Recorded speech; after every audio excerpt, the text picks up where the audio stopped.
Alright, hope everybody's having a good one. Welcome to Alchemy League Season 4 Casting with Cookie Pirate. Tonight we've got just one set, and at the conclusion of it, we will have had every single set from the start of this season of the league to now cast. And I don't remember if that's happened before, so I know I've been hammering kind of away at them here the last several days, but also Hydor and Tech Chariot are doing some casting, and they are fantastic at it. And so yeah, hopefully between the three of us, we've been able to produce some really good content that'll keep you all entertained. And I will say, from the games that I've seen so far, they've been really competitive. They've been entertaining. The maps have been super well received, so I'm really happy. Happy to see that. These maps are ones that people worked really hard on, and it's been fantastic. I think the turnout has been good, and the reception has been good, and I'm very pleased about that. So tonight, in one set, we've got shiXo versus e1sTea. I'm not 100% sure that's the way it's supposed to be said, but I'm just going to call them T, because there's the word T in the second half of the name. Let's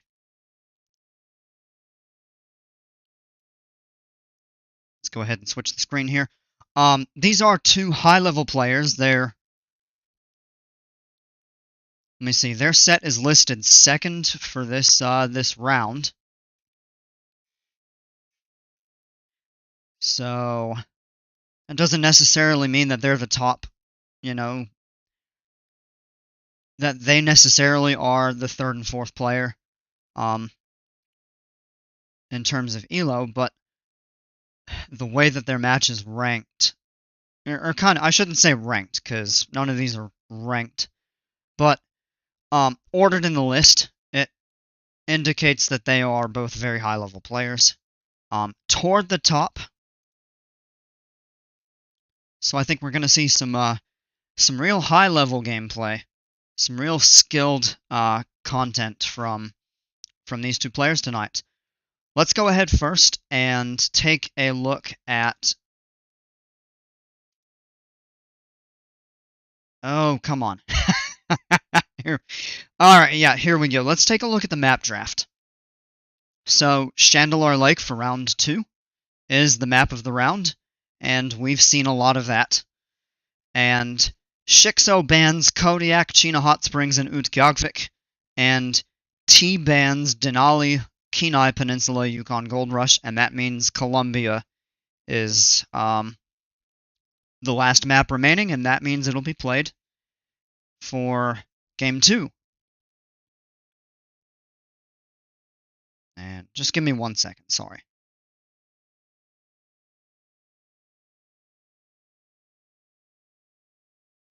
My headset started beeping, and that means the battery is low and needs to charge, so I gotta get that plugged in real quick.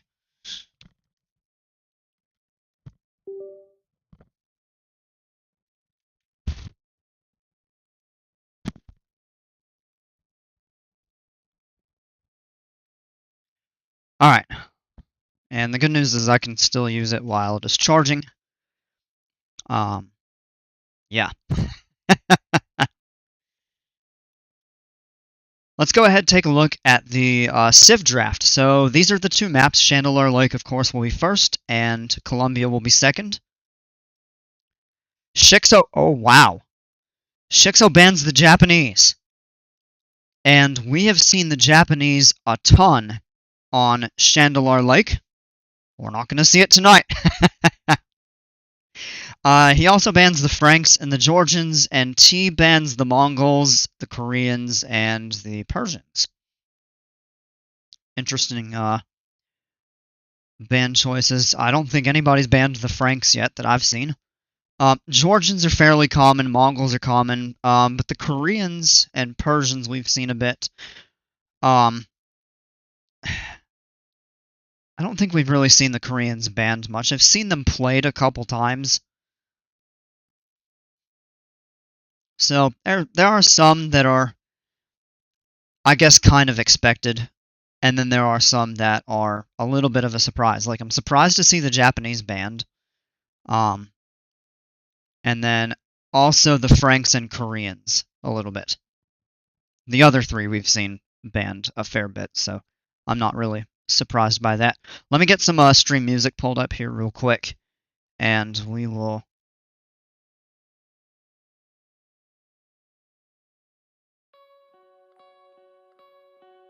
Yep, okay, there we go. We'll get this underway. Hope everybody's having a good start to the weekend.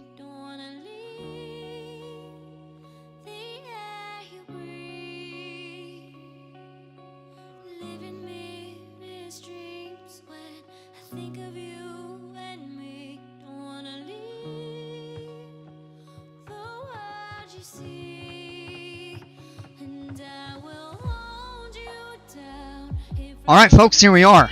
Chandelure Lake, and it's the summer version.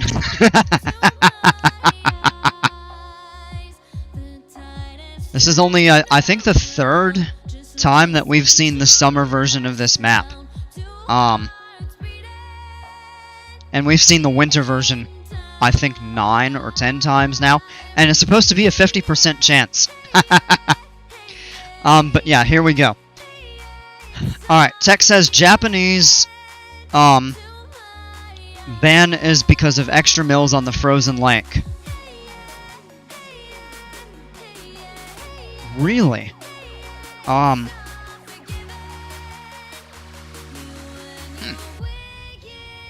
would not expect it to be of that. I was thinking maybe the summer version just because of the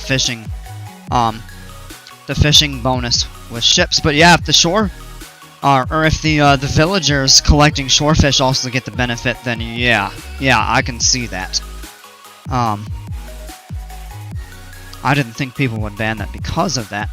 And then getting caught up bit on Season 5 maps, we'll talk about that.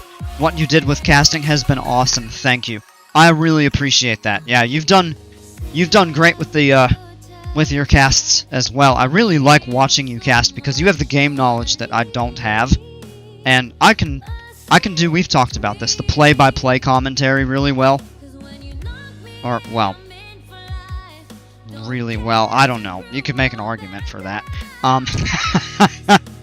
But when adding, like, strategy and, you know, background knowledge of the civs and the game mechanics and stuff like that, I struggle more, and you really do well with that. Alright, let's get the game rolling here. It actually is 12 seconds in because I paused it and I don't know if I clicked off the wrong screen. It unpaused and... yeah. Here we go.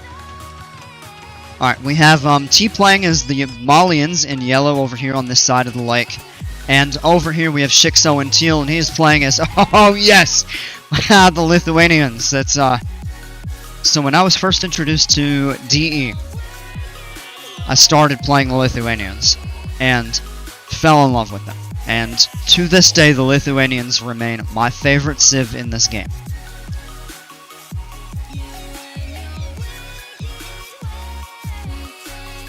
Well, remember, they don't know whether when they ban civs if it'll be winter or summer. That's true, but they are good in either case. See, I was more getting at, I would have expected them to ban it, ban the civ because of the fish in the summer version. So when you said because of the possibility of them being able to do, to drop extra mills on the frozen lake, I was surprised that that would be as big of a factor to warrant banning them. I mean, in either case, yes, you're right. The Japanese are a great civ. So I was a little surprised just when you mentioned it because of the possibility of them getting the winter version of the map. So, summer version, we've talked about a little bit. We've talked about the winter version a whole lot more. But here you have basically a boomerang-shaped or L-shaped lake. A lot of fish. You can dock. And this is a really good... I hear somebody getting attacked by a bear somewhere. What? The bear is attacking air. What? Oh, that's really weird. Yeah, we'll get to the bears in a minute. So you have a boomerang or L-shaped lake. And this is a really good example of a hybrid map. Because you have a substantial amount of water, yet you have a good amount of land to where you can choose to ignore the water. It's not recommended because fishing is pretty great, in my opinion. But take a look too, these players are placed relatively close together, and this is actually among the furthest placement that I've seen. In some cases they get placed maybe not half the distance, but maybe 2/3, and they're even closer than this, and this is pretty open. It's very aggressive. Many of the cases that we've seen on the summer version, it's actually quite wallable, and I mean, this is very wallable, but there's definitely some larger open gaps on this seed of the map than I've seen on other ones. And this bear is still busy attacking the air. Somebody needs to come and do something about that bear. I'm gonna get suspicious that he might be a rabid bear. shiXo's gone on water over here with a dock and one fishing ship, and T has a fishing ship but also 2 villagers casting nets for shorefish.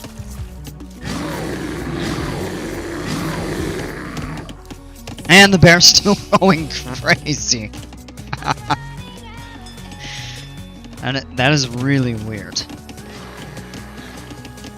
Like, I don't understand that. That's got to be a bit glitched. So yeah, Lithuanians. Start with a little extra food, I believe. If I remember, it's 150.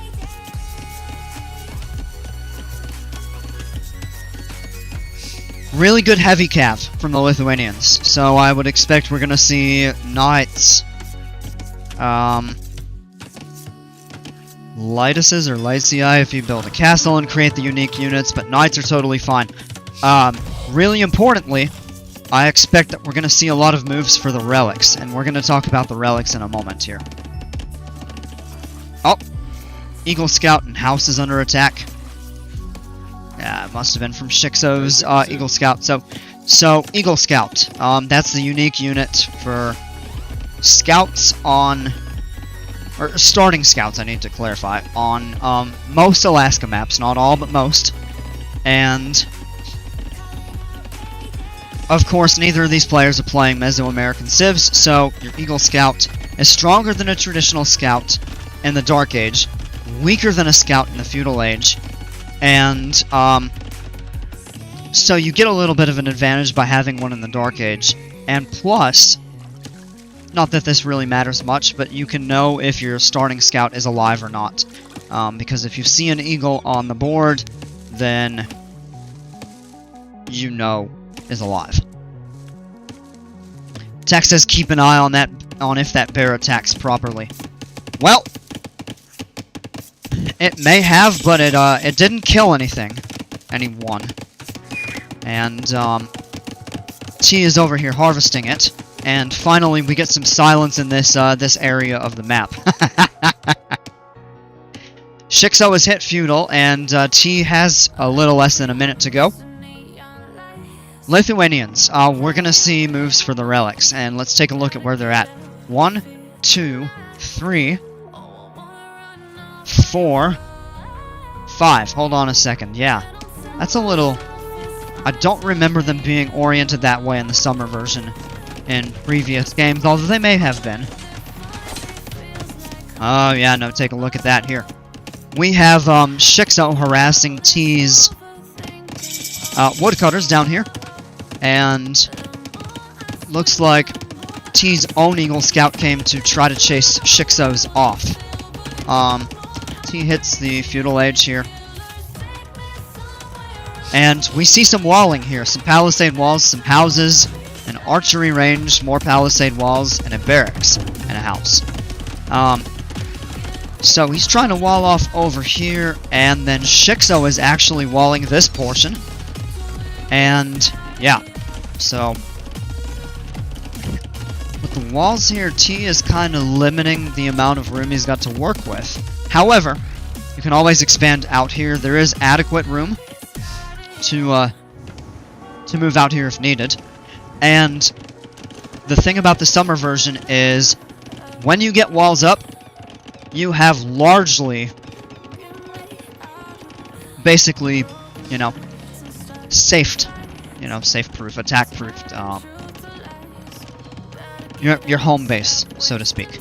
On the winter version, the lake is frozen over, and units can just walk across the ice and come around and attack. However, on the summer version, you need to do one of two things to get to your opponent if they're properly walled. You either build a dock and transport ships and sail around, or you send your units along this entire outer edge of the lake, basically all the way around the map, and that takes a lot of time. So the summer version is definitely a little bit less aggressive than the winter version. You will see some combat on water, and as we're seeing right now, shiXo has some fire galleys, and T has a couple fire galleys, and T needs to keep an eye on these fishing ships so that they don't go down. We do have one eco kill for shiXo, and I didn't see what it was. It may have been a fishing ship, but I'm not sure. Could have been a villager, but I didn't see it happen. The dock is under attack. That's by shiXo's fire ships over here, or fire galleys. Fire ships don't come until the castle age, technically speaking. And it was 3 to 4, and no, actually one goes down. So it's 2 to 4, but he's got another one now. It's 3 to 4, and actually one of shiXo's goes down. So we see a little bit of activity from the fire galleys here. shiXo getting fletching, and he's got double bit axe. T has double bit axe, no blacksmith upgrades yet. Not even sure if T has built a blacksmith at all. Yep, there he is. Okay. Oops. Yeah, he's got one there. Idle villager. So, the only eco kill is for shiXo, and I didn't see what it was, whether it was a fishing ship or a villager. But the overall kill to death is 5 to 3 for shiXo, so there's a bit of combat. Let's take a look at what's going on. Archers. And they're going for this archery range. They're not really going to do much. For a second there, he has a skirmisher queued up. Yep, and some skirmishers coming over here to deal with the archers. And that looked like a spearman went down right there. They desire Castle Age. I would expect them to go to Castle Age. If they've walled up, I don't think they're doing any sort of feudal aggression.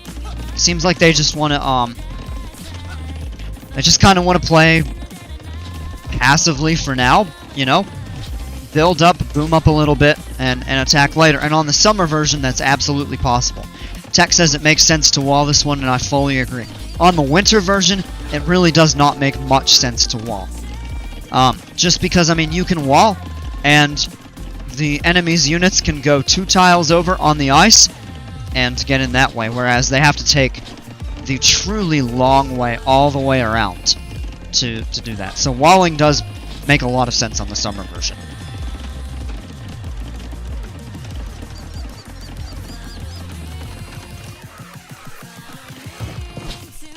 T has 5 fire galleys over here, and shiXo has clicked up to castle. But shiXo with no military ships. He's just got fishing ships, and T can get a really devastating kill. Well, now he's got 1. He can get a devastating kill on shiXo's fishing eco, though. Nope, you need to focus on the fire galleys, though. And he's got 2 of them, and then these 2 up here look like they're coming back to help out. So it's 5 versus 2, and then a bunch of fishing ships. I was watching Hydrocast earlier, and he made a really good comment. When you have a true hybrid map, which I would consider this to be a hybrid map, you're going to see a lot of naval action in feudal and maybe early castle, and then toward the late castle and into Imperial, if it goes that long, you'll basically see water kind of just not really matter much anymore, and you'll see it transition almost entirely into a land fight. He didn't say that verbatim. But that's the way that I understood his explanation of how that goes. And yeah, shiXo not gonna trade with that. It looks like he did get a couple kills on T's fishing fire ships, fire galleys. You just say fire ships because they're fire ships, but technically the unit is a fire galley, and then fire ship in Castle Age and fast fire ship in Imperial. Mattias clicked up to Castle and is getting bloodlines. Let's take a look over here. shiXo getting crossbowman and bodkin arrow. And that is a little bit interesting. Now, the Lithuanians do get a bonus to their skirmishers, but not really their archers, but we see Lithuanian crossbow. And that's a little surprising because as a Lithuanians player, you would expect to see knights. Or Lycii. I don't speak Lithuanian. So I don't know if I'm pronouncing that right. But you would not expect to see archers. You would expect to see heavy cav. And monks. And going for the relics. And all 5 relics are still on the board. Now, they're all the way out on the outer edge of the lake, so we could actually take a look and see if players even know that they're there.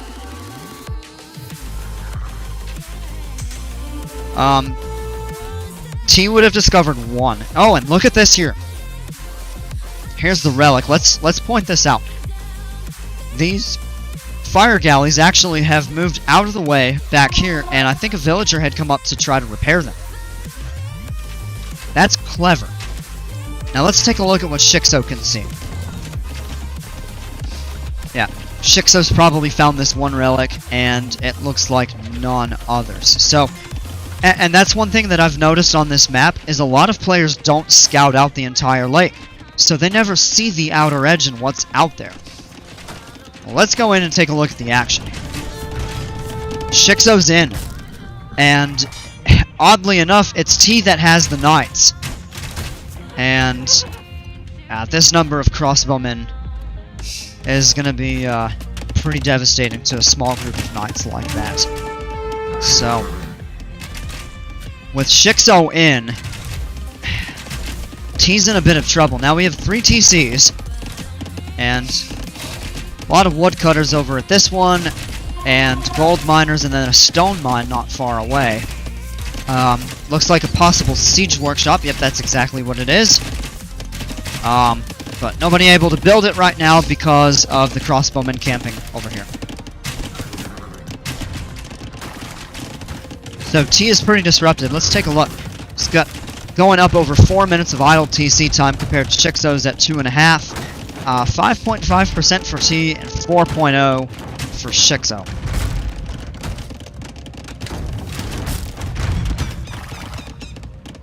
And we have a battering ram taking his barracks down, plus a mangonel helping out a bit. And he's just taking it down, but I mean, he's in. shiXo's palisade wall over here. Yeah, look at that. The knight's trying to get in and return the favor over to shiXo, but shiXo looks like he's quick walling behind it, throwing up a couple houses. If they get this palisade wall down and move in, he might be able to... No, you know what? He's behind, and I think these are cornered. Yep. So T can't get in over here, although he can go through and kind of screw up some of shiXo's action over this way. Although he does have to be careful of these crossbowmen here. And there is a horse collar only now for shiXo. But when you're invested in the archers, you don't really need a lot of food. So I can kind of understand that. Monks go down. shiXo has built a monastery, but still nobody's going for any of the relics. Now, we already talked about how neither player has really scouted out the outer edge of the lake, which happens to be where all of the relics are. However, if you're the Lithuanians, I think you should be looking for the relics. But maybe not if you're not going heavy cav, where they can benefit from that bonus. But also, if you are playing against the Lithuanians, I think you ought to be trying to find the relics and get them so that your opponent cannot. Because you do not want to be up against a Lithuanian player who has a lot of the relics and is benefiting from that bonus. Although, to be fair, maybe T realizes that shiXo isn't going heavy cav and isn't going to benefit from a relic bonus, so maybe it's not much of a priority. Maybe these players just have too much going on. I don't know.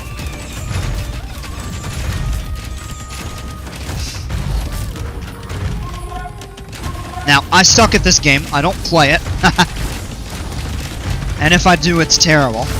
But having played the Lithuanians extensively, having really fallen in love with them when I was introduced to DE, I, as a Lithuanians player, go religiously for the relics, and the pun there is partially intended.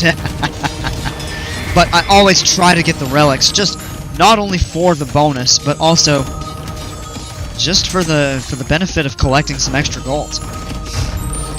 Do have a lot of conversions over here, so shiXo's actually getting some knights, and now this is where the relics would be handy.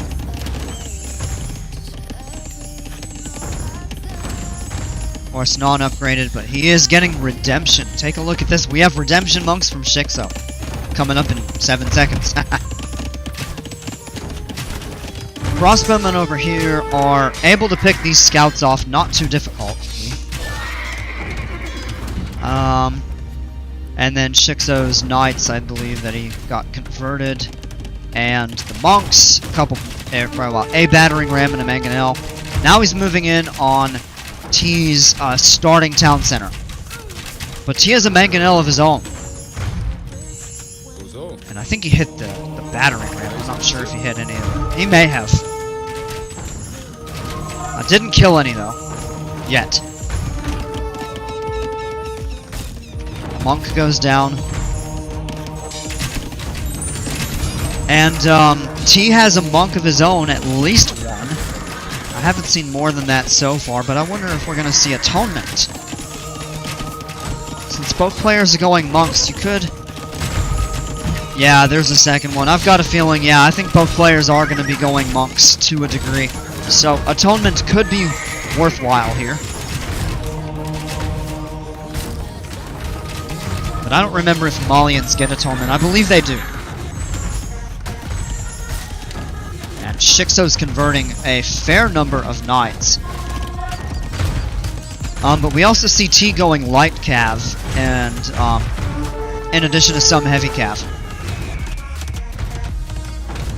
Now, the mangonels are really wreaking havoc over here on this town center. It's about to go down. Well, yeah, not about to go down, but I mean it's at a third of its HP, so.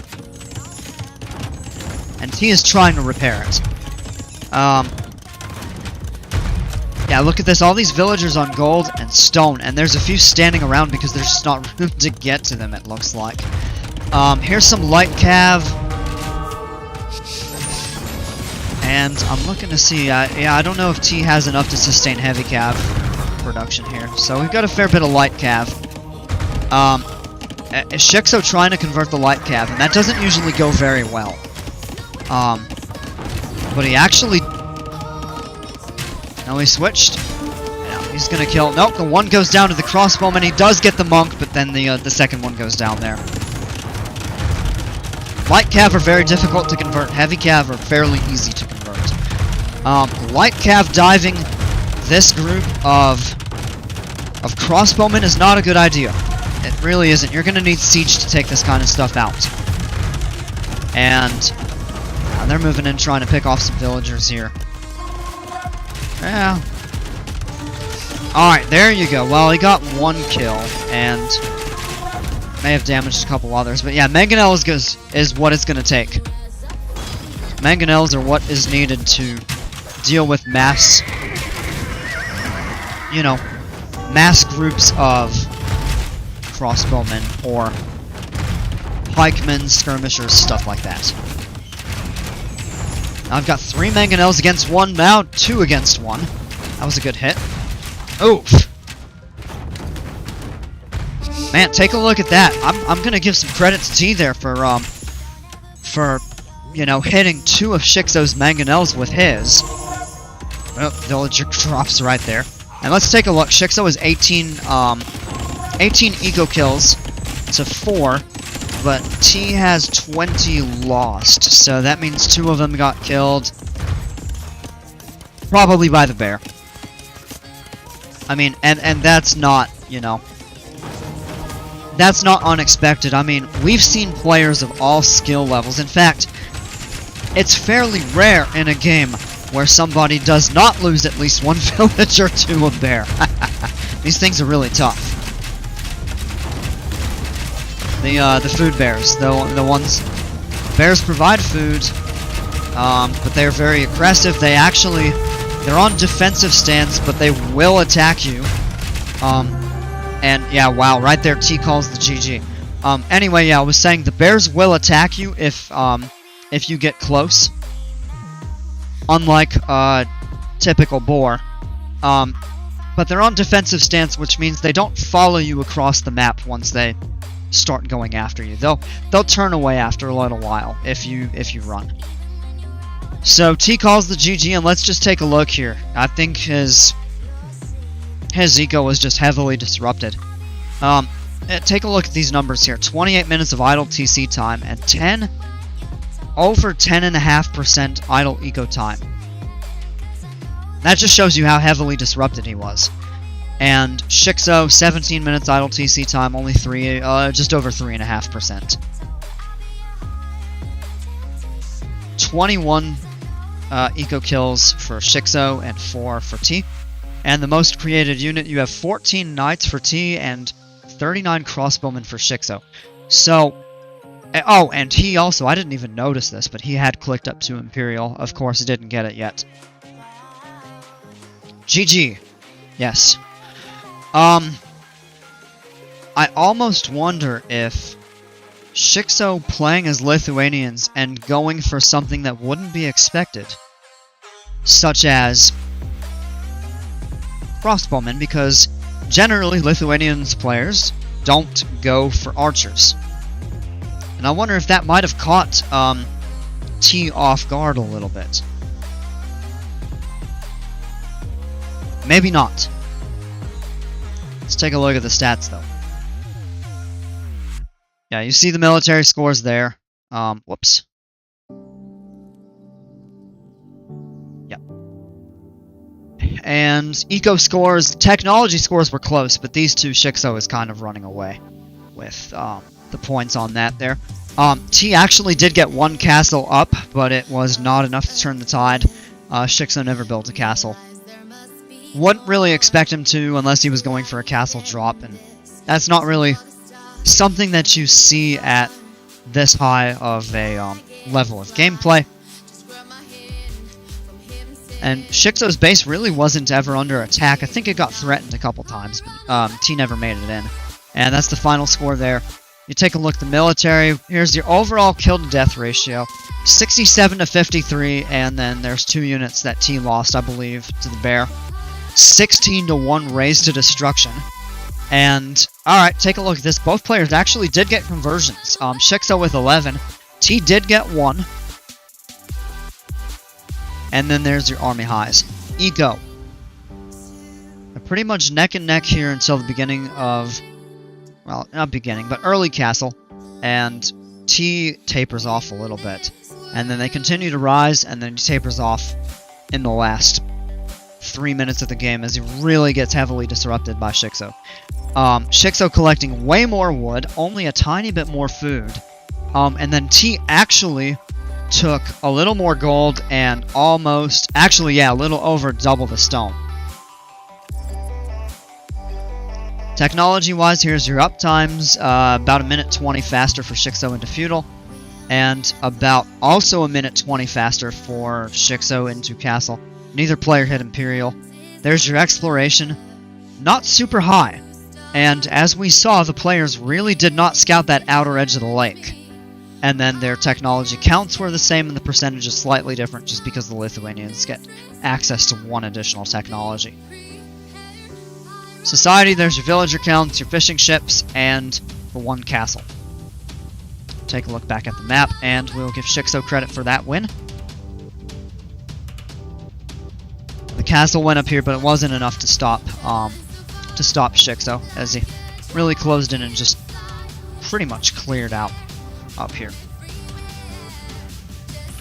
So yeah, that was a good game. Let's take a look at the second one real quick. I'll get that loaded up for you all. And I'm going to take a very short break, and I'll be back momentarily.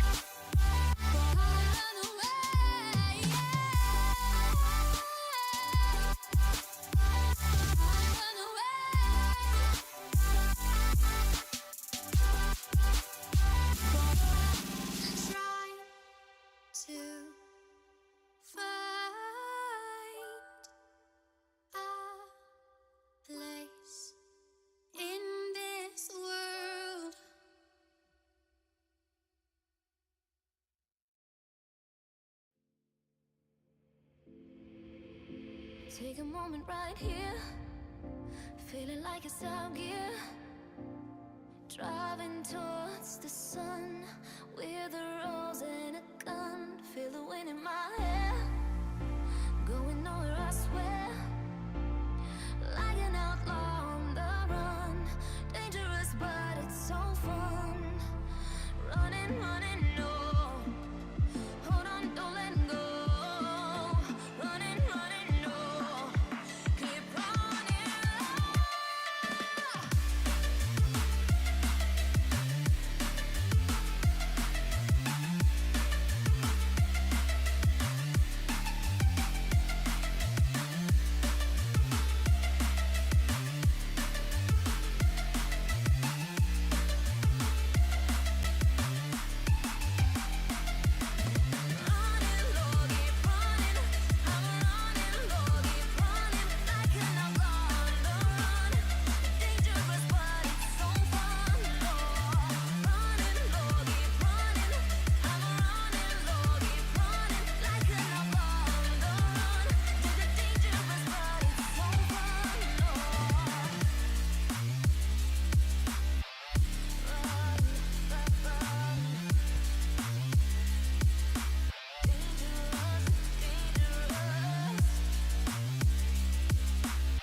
Alright, we're back, folks. Game 2 of this set is on Colombia. This is the first time I have cast a game on this map. And I believe it's actually only the second one that's been played on this map so far this season. Colombia made by Tech Chariot. Oh, I need to give credit to Zetnus for Chandelure Lake. Most of you know that by now, but in case you don't, Zetnus did a fantastic job with that map. I don't hesitate to say that it is my favorite map, personally, of all of them this season, although there are a couple that are... I will say this, there are a few that are really close, but the overall quality of all 8 maps that we have for this season is absolutely fantastic. Colombia is no exception to that, made by Tech Chariot himself. Hey, thanks, man. Welcome back, yeah. Yeah, this actually was a spare after one of the original maps had fallen through. But I'm super glad it got included because this is an absolutely gorgeous map. It's pretty intricate. And before I hit play, I'm actually going to go over it because we have not featured it on any of my casts, and it's only been covered once, I think by Tech himself, if I'm not mistaken. So, it's similar to Denali, and I know we have had a couple games on Denali. I actually like this one better, just in terms of the overall layout of the map, And also, aesthetically, I think this is absolutely gorgeous. So, players start on either side of a glacier. And this was modeled after, I believe, it's around Valdez, which is kind of south-central to southeast Alaska. Not southeast like, you know, Juneau, Ketchikan, Sitka, stuff like that. The Alaska Panhandle, so to speak. But southeast, basically east of Anchorage, it is on the coast. And you basically have a glacier that runs down and empties into a bay. Here is a terminal moraine that has a ton of gold. And the glacier kind of trickles off into the water here. There's some kind of wet flatland. And then you just have hills that gradually rise. And up at the top you have a mountain. And there are Gaia priests. And every single relic on this map is found up here on this summit. So you gotta get the relics, but you gotta watch out for the priests. Because if the priests convert your units, they belong to Gaia and they'll attack anybody on sight. So yeah, absolutely beautiful map, Attack Chariot. I've actually been looking forward to seeing a match on, or a game, I should say, on this map and being able to cast it. Yes, Tech Portuguese Mirror. Alright, here we go. Alright, again, T is in yellow on the left, shiXo is in teal on the right. Both players are playing as the Portuguese, and that is a little bit interesting choice. It's true, you do have some water down here that you can sail on. But I really don't think water's going to come into play too much, although I could be wrong. If players are really trying to prevent their opponent from getting onto the gold, then maybe there will be some ships. But aside from that, Portuguese are good. Castle and Imperial Age civs. And we get to see the piano cannons. One of my favorites here. Start with some cows that actually look like water buffalo, but they're not. They're cows. And in this spawn, they're just all black cows that look a tiny bit like water buffalo at first, until you look closer. Some cows. A lot of berry bushes. Take a look at this. All the individual berry bushes, but there's 4, 7, 8, 9.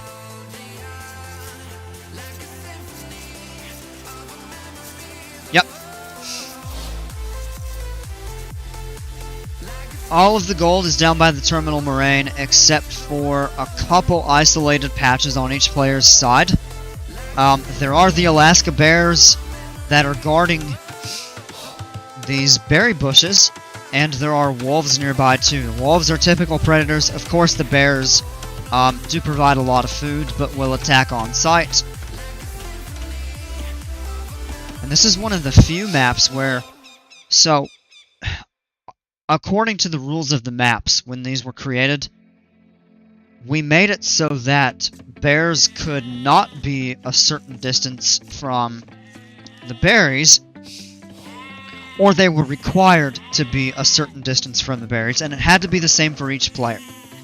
And that is because each player should have a fair opportunity to drop a mill and be able to harvest from berries or bears or both, and the opposite player needs to have the exact same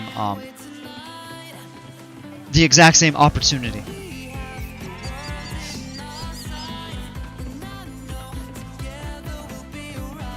It's just a balance rule. So, yeah, this is one of the few maps where you will actually see bears and berries close together in pretty much every instance. So, because they're both Portuguese, this is just going to come down to who can play the Civ better. Or who has the better strategy. We should do that more often. Should do what more often? Place the berries and the bears together like that? Or you mean just like balance rules in general?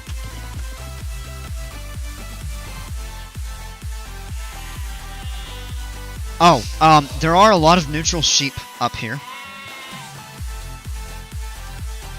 And it looks like Tea is actually going out and grabbing a lot of them, although there are a few remaining kind of up here if shiXo makes his way up to discover them. But Tea bringing in some sheep. In general, have rule about resource balance. Absolutely. Yeah. I don't know if there would be a more legitimate complaint for a player than to have just completely unequal access to resources. I mean, there probably are some out there, but that's the first one that comes to my head, and I think that one would hold the most weight in terms of how it would impact the outcome of a game. shiXo's clicked up to feudal. Tea. No, he doesn't even have half the food needed. Just under half.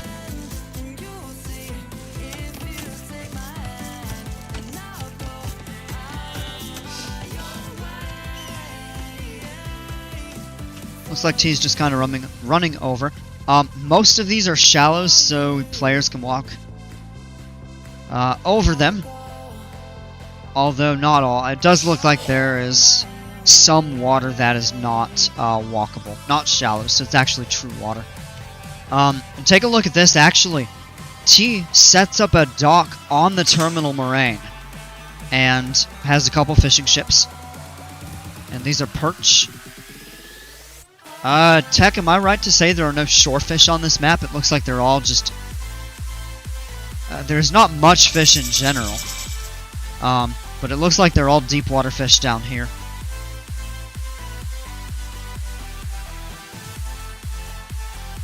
Alright, shiXo hits feudal. Tea has clicked up. Now we see double bit axe coming in from shiXo. I like the location of this dock, though. And players can walk over, and it looks like they're going to start gold mining. Gonna need to set up a camp, though.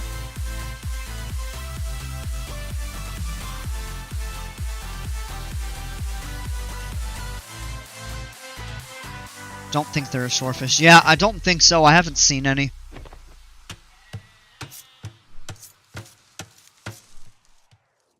From all I can tell, it's just the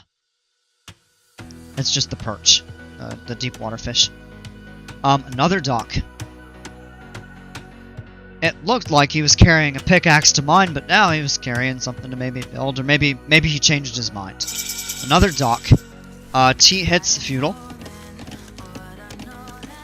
And we have horse collar for shiXo.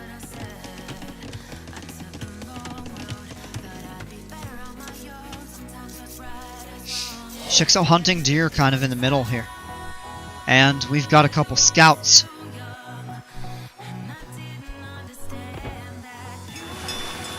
Cross over to T's side of the map, and it looks like he's going straight for his base. And yeah, he's got the Eagle Scout there. He did quickly garrison. Oh, service sport. He took no damage, though.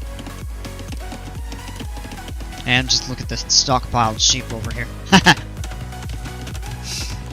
And what is... Oh, he has. He's actually moved to the back here on these gold miners. 3 scouts in the Eagle. Or no, well, 2 scouts in the Eagle. So 3 total. Villager goes down. That's the first kill of the game. Scout goes down. That's another villager, though. Yeah, T docking with shiXo going deer. Yes.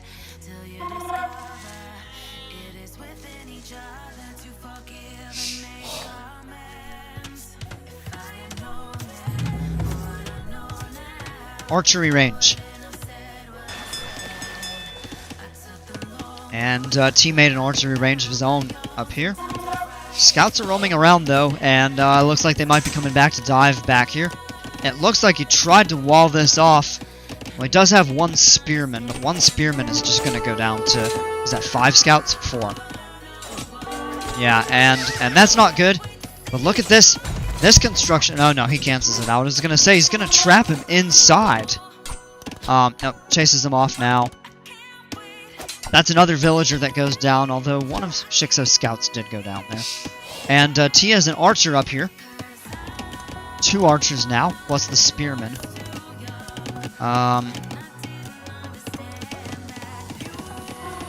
Yeah, but some early aggression from shiXo paying off, getting 3 Vil kills on Tea. Here comes Fletching. I don't see a blacksmith. Nope, I don't see one. Over here from Tea.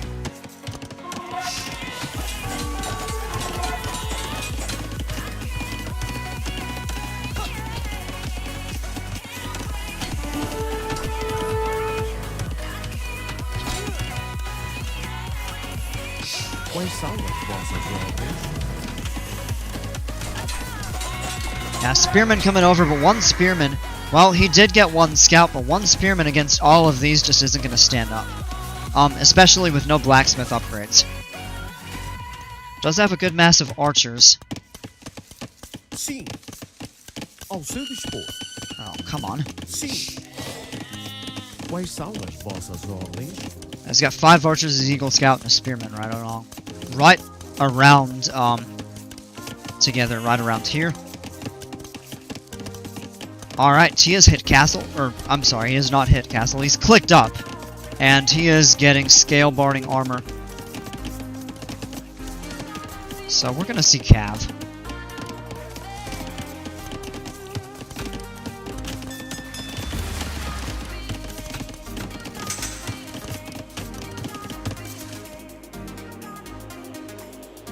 Five fishing ships, 2 docks, and a house. And another house. 3 docks, let's make it, and another house. And that is going to be another house there.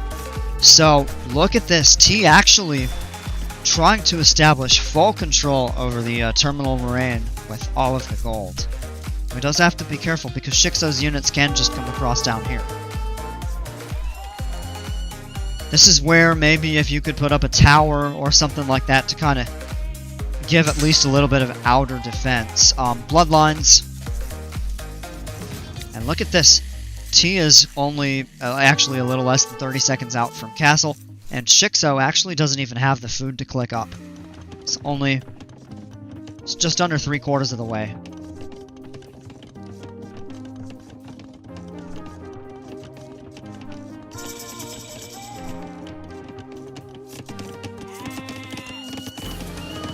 Alright, he does have a blacksmith now, forging coming up. Excuse me. Look at this shiXo with some archers of his own. And they're coming around over here. shiXo just helping himself to this deer over here. Take a look, he has set a dock. And here comes a fire galley. And T better be prepared for that. His fishing ships are over here, so they're better isolated, but yeah. shiXo's gonna find him. Well, he does have 3 docks, and T needs to get some military ships out on the water, or he's gonna lose all of this. He currently has nothing to defend it. Villager under attack, is it? Oh yeah, that's over here. Yep, the bear does go down. Did he lose more? Oh man. I'm not 100% sure. It could have been from...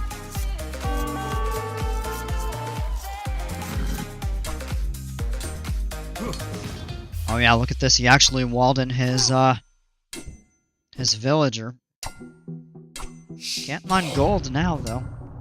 Deletes it to get out. Oh, what? Oh, what is this? Oh, that's not a good idea. I don't know why I did that. I mean, it was probably... Oh!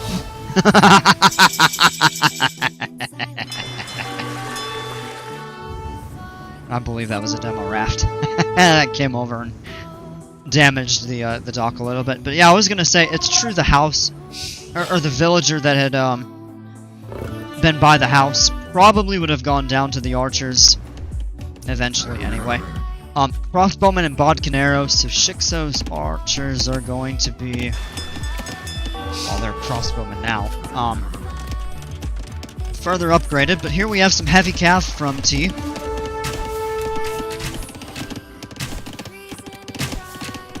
And some archers of his own. He could kill that eagle quickly. And I think... A lot of crossbowmen over here, though. shiXo looks like he's walled in his gold miners. The archer's trying to pick a kill off. Looks like they all get cleaned up pretty easily, and I don't think he killed any of them over here. And shiXo dropping a town center right here. Interesting location. There is the gold here. There's a few trees. Well, there's some gold right out here.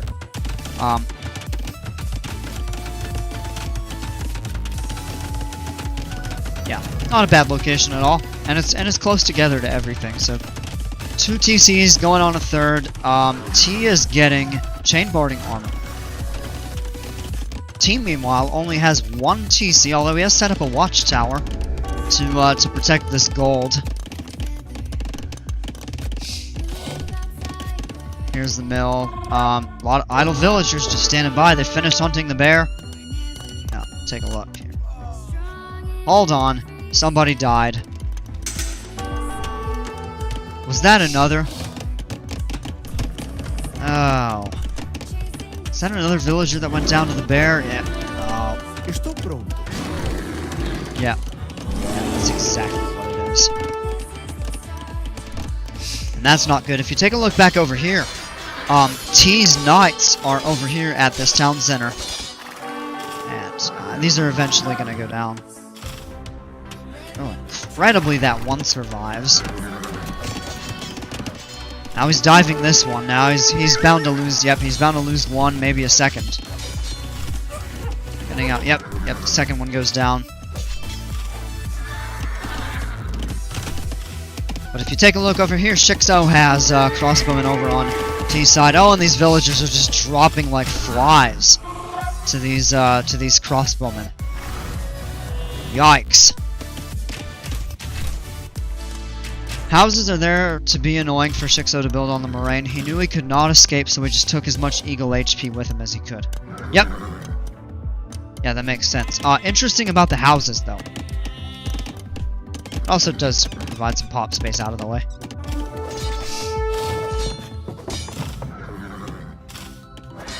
Let's take a look at this.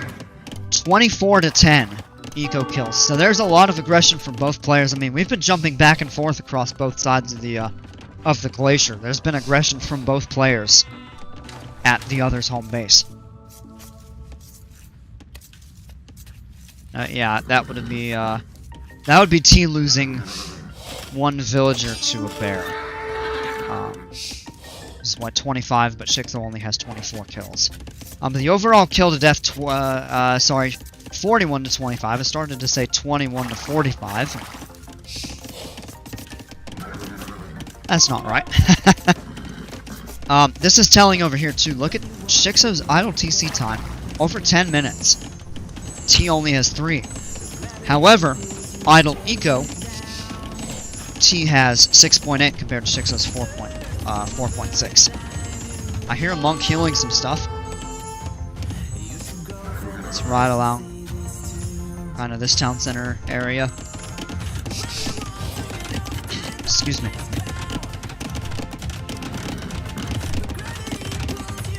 Some knights, mangonel. Looks like T has kind of staved off shiXo's attack over here. shiXo has staved off T's attack. Something's getting attacked by a wolf. Oh, it's right here at the wood line. That wolf will go down easily. Yep.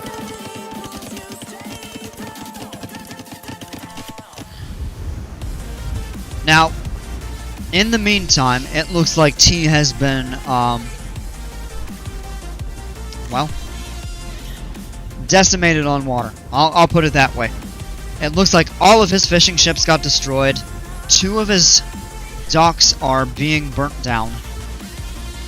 And doesn't look like he's too terribly concerned, but if he was going for control of the moraine, he's definitely not going to have it now. Knight under attack, and I'm looking to see where.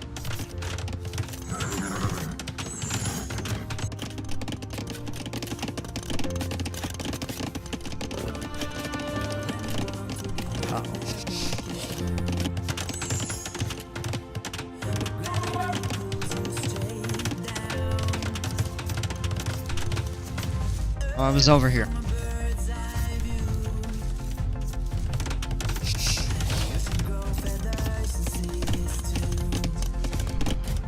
Okay, so 3 TCs, and you got the watchtower there, and a monastery. And we see this walled off, close to the bay.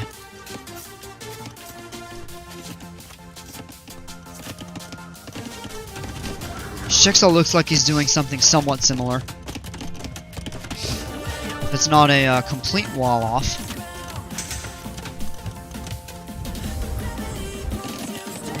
Oh yeah, no, take a look up here. T's got some knights. Now he's got a bear and a wolf chasing after him. Both of those animals, that's a death sentence. Oh, and take a look at this. Oh no! Yeah, I was gonna say he kills the bear so it doesn't attack anything, but yeah. And that's on his side, so that's food gone to waste. I mean, that's 500 food just completely wasted. But, I mean, I can kind of understand if he had to protect the monk. And the villagers coming over to build this castle here. T now 4 TC. 1, 2, 3, and of course a starting one here. And 4 TC from shiXo, starting one. It's here? No, was it this one, I think? But either way, 1, 2, 3, 4. Castle up here.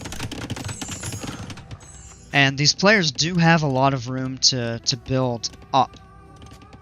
Unlike Denali, they've got plenty of room to expand upward. But take a look at this. shiXo actually...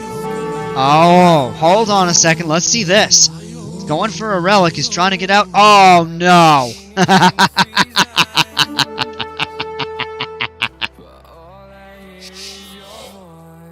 shiXo's monk was converted as it was walking away with the first relic. The conversion range on these looks to be pretty long. shiXo with a 20 villager lead says, well, 15 now, but yes, he must be pretty comfortable. I don't think he's too happy about getting that monk converted by the Gaia priests. Gonna have to bring a lot of units to try to snipe those monks if you're gonna go for the relics up there. Now it's true, while this one is holding the relic, he could just kill it, take the relic back. But you've got, in addition to him, 1, 2, 3, 4, 5, 6 more to deal with, and you could probably grab these ones with only a couple getting involved, but you try to come further up. All of these are going to be trying to get a conversion, and yeah. The castle goes up, and yeah, T's knights. Well, he got the monk kill, and that one went down, and that one went down. Yeah. Don't really want to be running around through here. shiXo is getting ballistics. Neither player anywhere close to clicking up to Imperial, so I have a feeling we're going to be in castle for a while here. Knights and a mangonel. And monks coming over for T. And then a boatload of crossbowmen that are going to be able to pick a lot of these off pretty easily.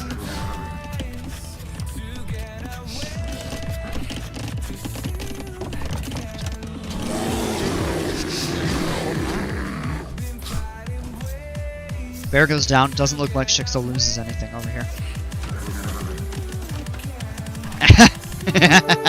Look at these 3 knights just right in the very corner. And these are T's knights.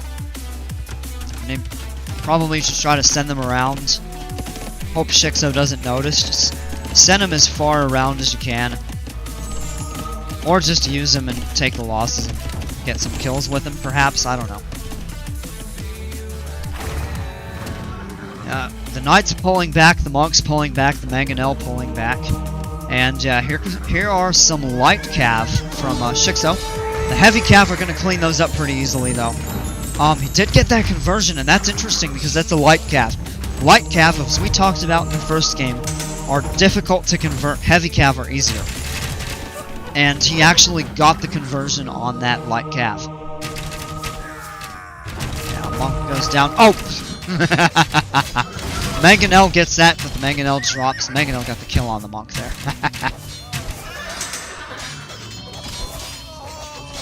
Knights coming in against the crossbowmen, and no, that's not going to be a good trade. No, especially when they're running after the light cav up here. Yeah. I think T took a few losses that he did not need to take there. Okay, shiXo has clicked up to Imperial. So we're going to see what happens here. And a 5th TC, and I like this location, right on the edge of the glacier. There's a bear, berries, some straggler trees, but you've got a little wood line up here. Another bear and berries. Stone, no gold. But you do have access to stone. And this is what I was talking about when I mentioned that players have room to build upward. And I think we're going to see shiXo go for relics. Yep, Imperial Age. T is clicked up, and gold mining. Only now getting gold mining. He does have a setup over here. He's got some villagers set up, and I don't think shiXo's really bothered to do anything about that. Although maybe he doesn't know. Pikeman, Scale Mail Armor, and Thumb Ring. And the Monks are healing the crossbowmen over here. The villagers coming down to drop a castle on the lower side. T put a castle of his own up over here.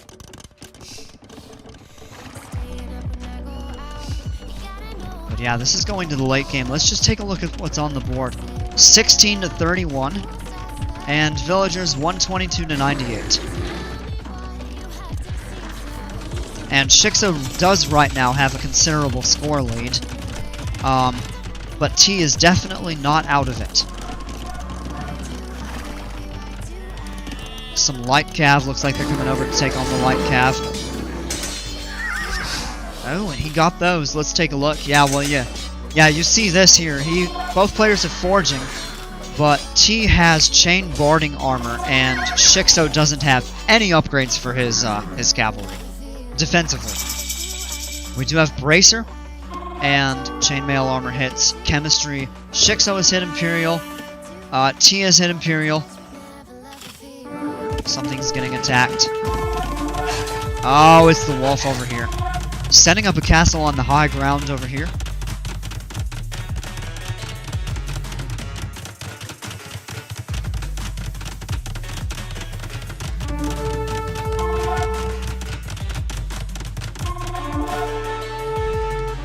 Oh no.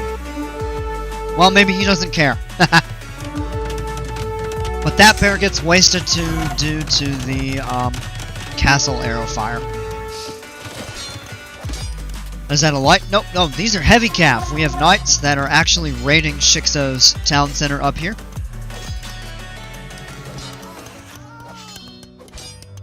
shiXo doesn't seem to be garrisoning them. So, T actually gets 2 villager kills right there. Looks like he's about to get a 3rd. See. Alia is low. Oh, yep, it goes down. He does get that 3rd kill, and then the knight drops. Knight over here needs to watch out for the wolf and the bear. The bears will chase military units, but again, defensive stance, they won't chase them far. The wolves will just go after them, but wolves are less dangerous. We see shiXo with an upgrade to guard towers. Yet I don't see a single watchtower on the map from shiXo. Oh yes, no, they're over here. And they're actually fully upgraded to keeps. Yep. Yeah, so we see shiXo taking gold down here on the moraine. We knew that T was taking it. Oh, take a look at this. Scouts are chasing the fire ship. Or not scouts, I mean they're light cav and cavaliers. It goes down. I love seeing that. I love when land units kill ships. Just watch towers for T. I imagine we'll see an upgrade to guard towers eventually, but yeah, I saw that and I was like, shiXo's upgrading the guard towers and I don't see them. Yeah, he put them down here. And they're actually fully upgraded to keeps. And architecture. We saw masonry, now he's going for architecture. Plate mail armor, blast furnace, and T does have plate guarding armor.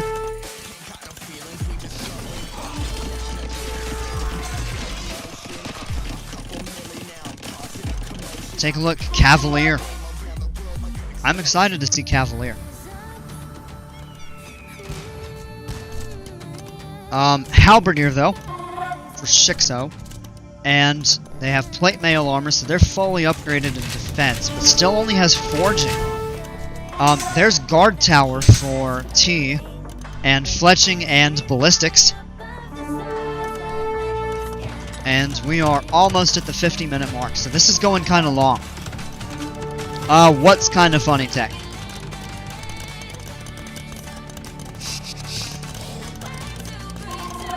shiXo's keep is under attack. Oh, take a look at this. Yeah, it's just light cap. Stone walls. Trying to set some stone walls up to kind of blockade these cavalry. So we do see a really good mix of light cav and heavy cav from T. And yeah, he's setting some guard towers up over here. In addition to the yeah, it was just one, I guess, but yeah, I remember he had built a watchtower here. Land units killing ships. Oh, I think it's hilarious. Just look at this, though. Now, I wonder...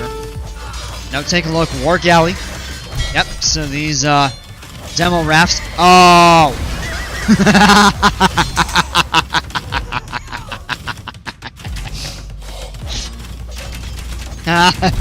Yes, we saw a demo ship blow up a couple cavalier. Oh, demo ships are just... You could make an argument that demo ships are the most comical unit in AoE. Look at this, trebuchets. From the castle here, down to the moraine. And yes, yes, yes, we get to see some piano cannons. The trebuchets coming down trying to take these towers down. The keeps under fire from the trebuchets, and it only takes a couple hits. Don't have a whole lot of HP.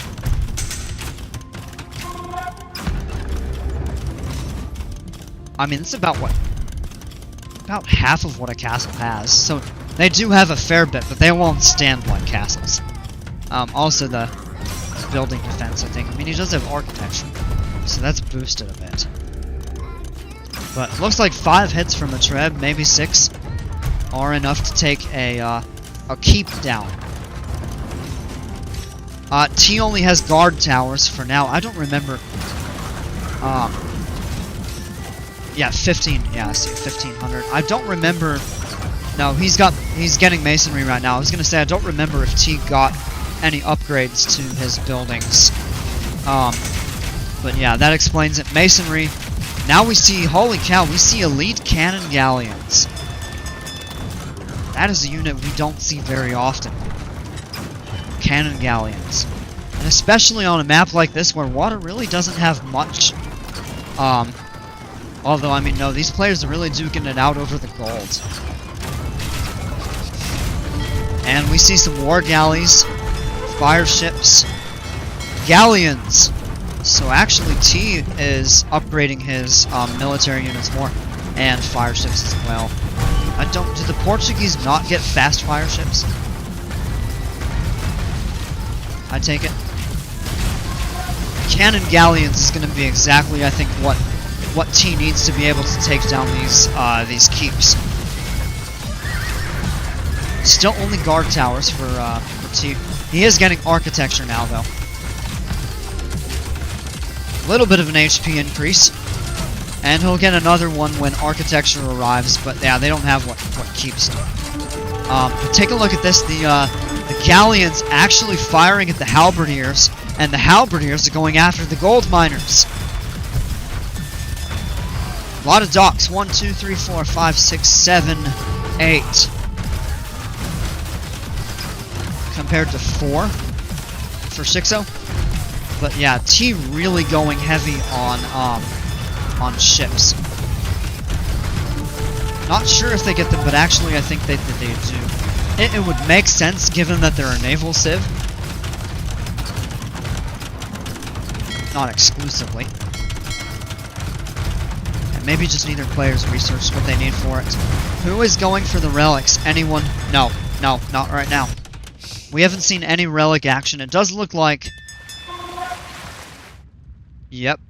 So somebody did it. Must have tried, because the priests have moved, and the one that was holding this lowest one, has been killed, but... Nope. Oh, take a look at that. Nope. That didn't work out. T actually did send a monk up there while we were looking. shiXo smartly getting heated shot. Yeah, absolutely. Especially when you have towers. Heated shot is huge because of the bonus that the towers do to ships. It's 125%. Castles do an additional 25%. But that in itself is not, in my opinion, enough really to justify heated shot.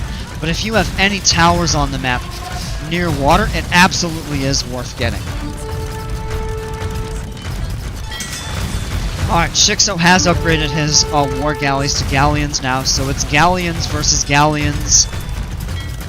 Still fire ships. But the cannon galleons are going to be what's taking these towers down. 67 on... Oh, yeah, 73 on gold. Yeah, look at this. I mean, he's built an entire... Like, he's built an entire province of gold miners. Castle up here, and Lightcap still trying to harass. Let's take a look at the overall kills to deaths. 219 to 167. And Eco is... Wait a minute, hold on just a second here. 66, 67 to 35. Yet, how is it? So many Eco kills. I mean, he's got 101 Eco deaths. And T only has 79 kills. This is something friendly fire. It's gotta be. I don't think it would be any to bears. Maybe he did. Maybe shiXo lost a ton of stuff to bears just unknowingly. But take a look. The ships are really wreaking havoc on the villagers here. And we're down to 54 on gold. Still a province worth. Yeah, high villager numbers though, 136 to 113. And the military units relatively close, 43 to 39. Elite organ guns, yes, we get to see premium piano cannons. Ships are sailing as far up as they can. They're not able to pass over the ice. They're not sailing uphill, of course. Halberdiers and a trebuchet trying to work on getting this castle taken down, and the castle's low. T is working on repairing it. I don't think he has enough villagers to sustain repairs. But holy cow! When was the last time that you saw galleons actually firing at trebuchets? Oh yeah, the cavalier coming in. Needs to be careful there, though. Nope, yep, the halberdier does go down, requires some help. The trebuchet goes down, so that castle actually does get saved. Is he making Feitoria? I have not seen any Feitoria so far. Of course, Feitoria are the buildings that generate resources for you. Yeah, it doesn't look like either player has built one.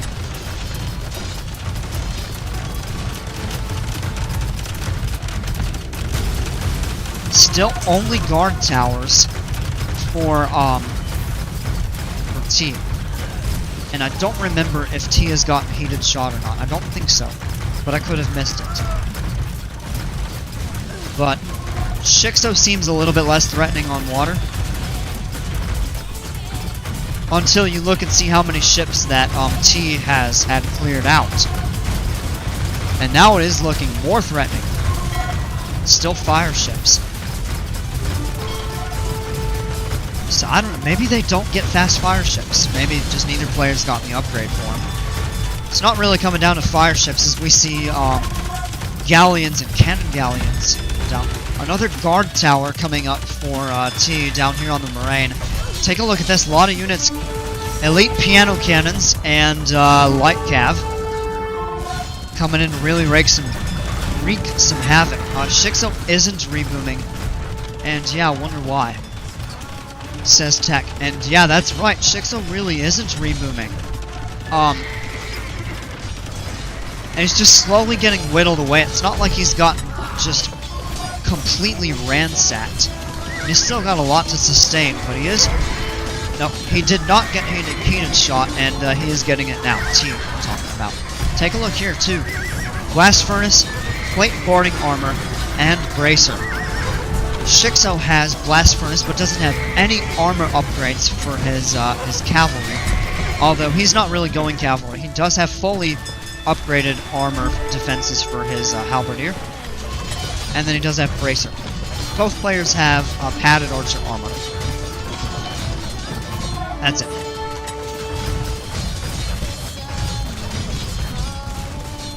Oh yes, premium piano cannons. Wreaking havoc over here. And now shiXo's really under a lot of pressure as they're in. It's TC here. And these organ guns, the elite organ guns, are just going to start moving through, cleaning up. shiXo actually does look like he has... No, maybe not. I was going to say it looked like he had gotten the upper hand on water, but it looks like they're evened out. And T just has the better ability to rebuild ships with 6 docks compared to only 4. And shiXo is rebuilding, and caravels. I don't think we've seen caravels yet. And the elite cannon galleons trying to take down these... Yep. No, he did. T did end up upgrading to keeps. But the cannon galleons trying to take them down. So both players with keeps on the moraine. Yet interestingly, it's shiXo that is able to keep his up on the moraine. And all but one so far of T's have been cleared out. But T pretty safe at home. Arquebus, I'm not 100% sure I'm pronouncing that right, but that's coming in for T. Yeah, light cav over here at this TC in the back. Just killed 3 villagers right here at least. Maybe some more. And there's a bear. It's kind of wasting away. Light cav moving up. I don't see heavy cav really much coming from T. Maybe he's a little bit low on gold for it. Well, here are a couple. Or well, at least one. So yeah, we do still have some heavy cav from T, not much. Oh, and take a look at this. shiXo's just got all his ships cleared out. So T taking back all but 3. He's got the cannon galleons here. He actually needs to go for these because these cannon galleons are going to wreak havoc on the ships. So T, if he wants to clear this out, needs to move forward. But I was going to say he did take command of the water back. But shiXo still has a good ability to get it back with the cannon galleons. He needs to move these in and take them out. And this is where fire ships, I think, would become handy. Fire ships would actually be able to take down the cannon galleons the fastest. But this is chaotic. We're beyond a minute and 10, or an hour and 10 in the match. Look at this. Keeps up here for shiXo, and this is home. T has set up an aggressive tower on this wood line here to take buildings, and also T just helping himself over here to the wood on shiXo's side of the map. Castles. Some heavy cav up here. Nope, shiXo calls the GG right there at 1:13. And holy cow, this was an entertaining game. So the set ends 1-1. So both players actually get a win and get points to the league. So congrats to them for that. And best of luck to the two of them in the rest of the league. Holy cow, wait a minute. I didn't even see this with everything going on. He actually grabbed all of the relics.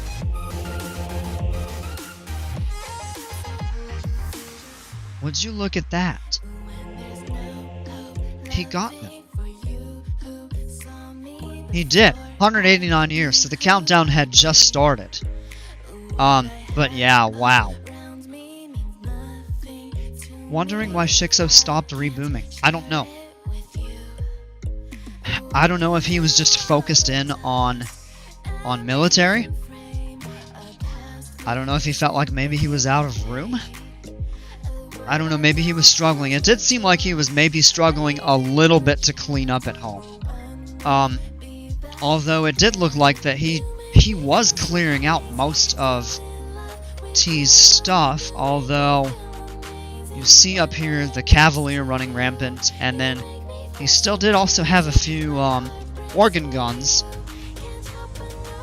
So I don't know. Possibly too heavily invested in water. But he had a lot of resources in the bank. Wood and gold, ships. Maybe it was a food problem. I don't know. He didn't have much food. So yeah, if you take a look down here, 2 hours and 3 minutes of idle TC time for T compared to an hour and a half for shiXo. But shiXo having 6.2% idle eco, which means more disruption for him, and 4.8% for T. And just look at that, these killed to death. 216 to 56. And then overall 529 to 360. Let's go into the stats here, take a look. 95 Cavalier and 95 Halberdier are the most created units for each player there.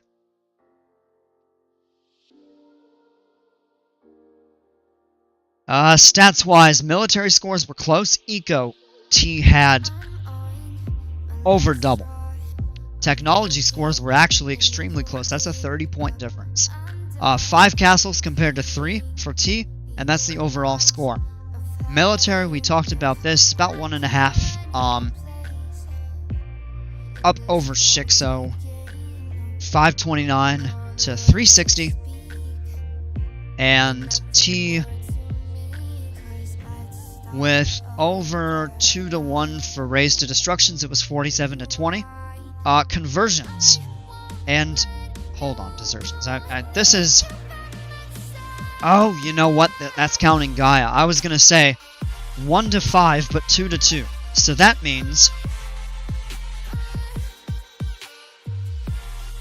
between players it was 2 to 1. shiXo got 2 and T got 1. T lost 3 and shiXo lost 1 to the Gaia priests up by the relics. So that's where that gets counted. Army high here. Eco 111,000, 101,000. So a little bit higher for T. And oh, take a look at this. We'll talk about this in a second here. That's an interesting crossover.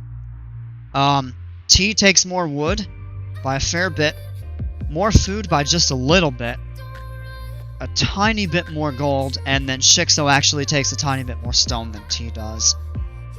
Relic gold with 15 relics. Responsible for the collection of almost 3,500 gold. I do want to talk about these lines, because look here. Up through feudal and early castle, they're basically neck and neck. shiXo pulls ahead and gains a fair bit of a lead over imperial, and then late, shiXo tapers off, and T actually crosses over him, and T ends up with 10,000 more overall resources collected. And I think we saw that as shiXo's situation back at home gradually declined. Oh, I clicked out of that by mistake there. Technology, let's take a look at their up times. About a minute 45-second difference, shiXo up. But T getting Castle actually 3 minutes ahead of shiXo. And then shiXo gets to Imperial just a little bit less than a minute before T does, and exploration very high for both players, of course, as long as the game wins. And your overall technology count, this is among the highest I've seen. 50% for shiXo and 49% for T, just getting one less technology than shiXo did there. 155 to 137 for your villager counts. 7 fishing ships for T that all got erased off the board early on. And then your castles 5 to 3. We talked about that. shiXo lost 2 of his castles at the end of the game, so he was left with 1 standing on the map. And yeah, there you go.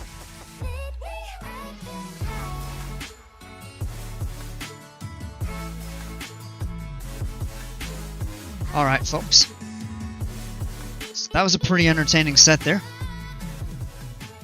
Actually, the second game was really good. I mean, the first game was good too, but the second game was just entertaining the entire way through. A lot going on just throughout. And a lot of variation. And I like that. These are high-level players. As high-level players, they're able to adapt to different situations. As things unfold in the game, they're able to adapt accordingly and change their plans, change their strategies.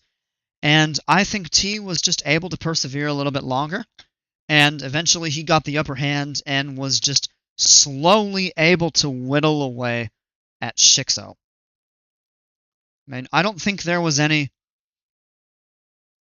major moment as to where shiXo lost the game. It just, over time, he just was slowly being beat down until it was the point that T was far enough ahead that shiXo decided it was time to call it, as it would have been too onerous to try to recover. They are very good players, yeah. Definitely among the top. But yeah, I'm really happy to see the set go 1-1. 2 fantastic games from these players. Again, we wish them both the best in the rest of this season of the league. And for you all, thank you for tuning in. I can't talk. Start getting tongue twisted here by the end. And since this is only one set, I'm not quite as thirsty as I usually am. However, it has been fairly long, and I'm starting to lose my voice a tiny bit here. So, good time to end, folks. Thank you so much again for tuning in. I said it right this time. And until the next one, whenever they get posted, people will jump on them, since we're all caught up now. But yeah, until next time, folks, take care, stay safe, we'll see ya.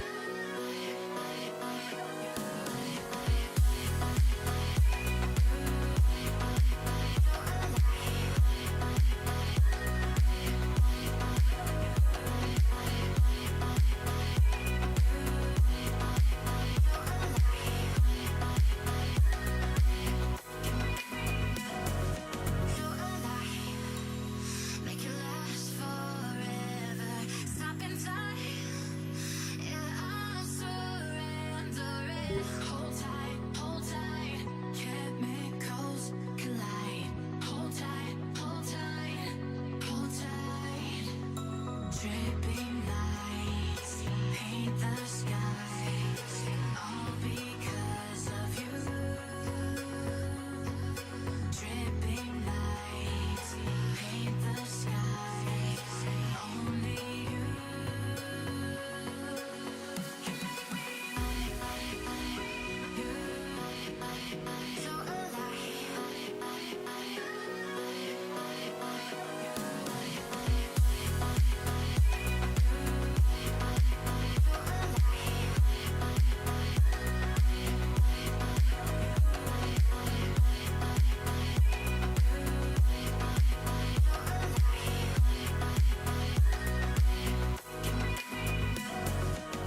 can make me